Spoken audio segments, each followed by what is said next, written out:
I'm a Prinny. I'm a Prinny. I'm a Prinny, dude. And this is PrinnyCast, game news for January 10th, 2014. We've had quite a few weeks off. There's some news to catch up with, but most of the news does come from actually since the beginning of this year. So, looks like the studio's already been working in order after the Google Wars. Might be a few bugs, but I think we're good to go. And we talked about it on Roundtable, but to recap, a good dozen Capcom and Activision games with Marvel in the title has been removed, or will be removed, from digital download stores like Steam, Xbox Live, and PlayStation Network. No official word is yet to be given on why Marvel and its parent company Disney has pulled such a maneuver, but speculation is it's over a new company getting a hold of the Comet Giants license. And likewise, we also talked about the real headliner of recent weeks, PlayStation Now. The black and white is that it is the long and planning clown streaming.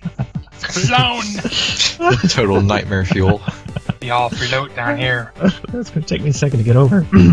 The long and planning cloud streaming service created with Gaikai, whom Sony purchased a few years back. The design means that anyone with newer Sony tech, including certain mobile devices, the PlayStation 4, PS Vita, and Bravio TVs, will be able to stream gaming from within the cloud. So, really backwards compatibility that has been missing from the new system will allow PlayStation 1, 2, and 3 titles to be directly ported to your screen. Of course, this service has limitations based on bandwidth availability, the equally limited selection of games, working on a rental system we hear, but the early demos working at CES seem very promising despite skirting around the common streaming issues of lowered visual quality and various forms of lag. The beta will run until the end of this month, with an intended US launch in summer of this year. The news concerned also shareholders of GameStop, when the stock in the used game seller dropped 9% right after the announcement.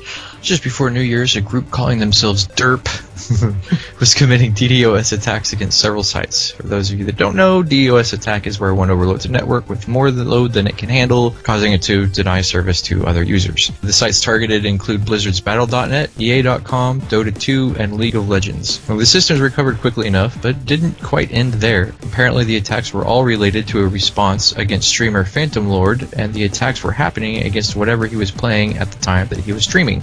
Now, not satisfied with those results, DERP managed to get police called to Phantom Lord's house over a fake hostage situation where he was detained and police searched his house.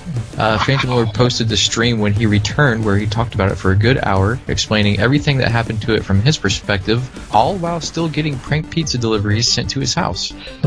Sometimes I'm glad I'm not a streamer.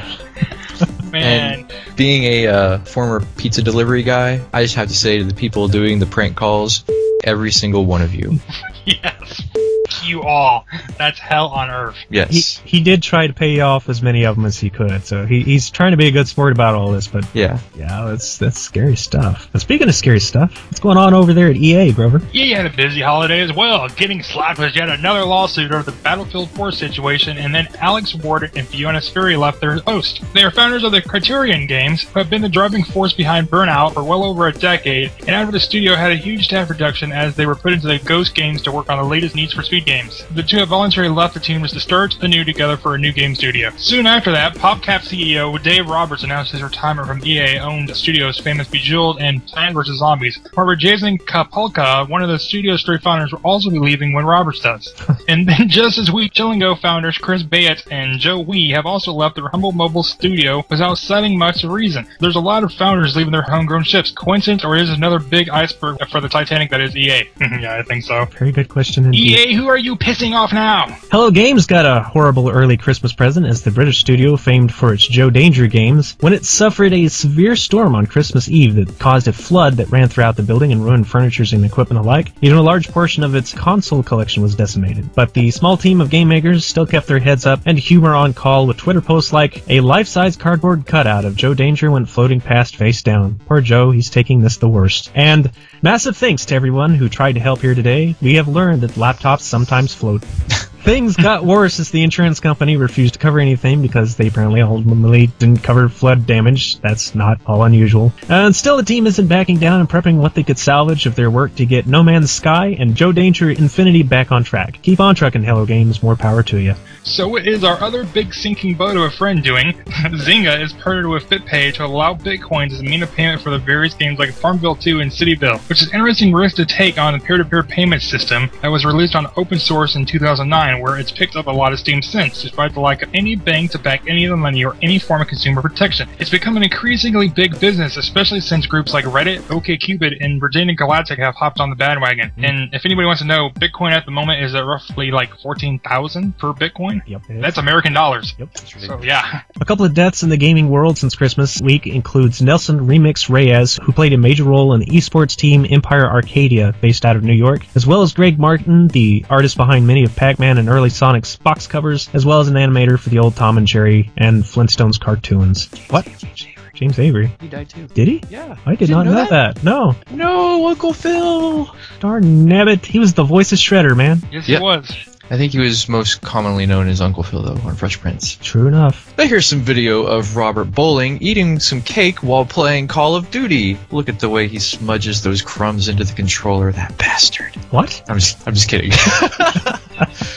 Here is actually some video of Robert Bowling, once a part of the Call of Duty team, having his new studio of Robotoki being broken into. Now, unfortunately for the thieves, he was working late that night, and as you can see in the video, is able to drive the would-be robbers out, thankfully without much incident. Bowling is encouraging the video to spread online in hopes of someone being able to catch the criminals. Or at least repair the window they broke. Yes. And some quick rapid fires includes Ford Motor Company is looking into using the Oculus Rift VR headset for virtual looks at concept cars. Starbound has sold over 1 million copies and sailing into a beaming success. Game design professional Michael Thomason in New York is the new Guinness Book World Record holder for the largest personal collection of video games, numbered at nearly 11,000. And they span from the newest releases to the obscure and the classic. Next Level Games, makers of Luigi's Mansion's Dark Moon, is now under exclusive employ for Nintendo for a while. Sega announced Alien Isolation for next-gen systems after rumors it was axed after the controversially bad Alien Colonial Marines last year. Razer's making a smartwatch/fitness band hybrid called Naboo that will also allow you to follow on Twitter whoever you shake hands with, who is also wearing a Naboo. What? And Star Control reboot, can it be true? And with a Dota-inspired multiplayer mode. How intriguing indeed. But all in all, that was game news for January 10th, 2014. Hopefully the rest of the construction will be finished next time, and we'll get into even bigger and better things for the coming year. We did survive, we are back. And thanks for joining us once again, viewers. You make the battles worth fighting. Hooah! Follow that. Enjoy your cake, Robert Bowling. I don't know. I was reading it and I was like, this would be more interesting with cake in it. And somebody in the comments is going to put something Portal related now. I'm sure. Yep. Oh yeah. Follow us on Twitter. Contact us with the email, PrinnyCast@gmail.com. Later, dudes. Later, dudes.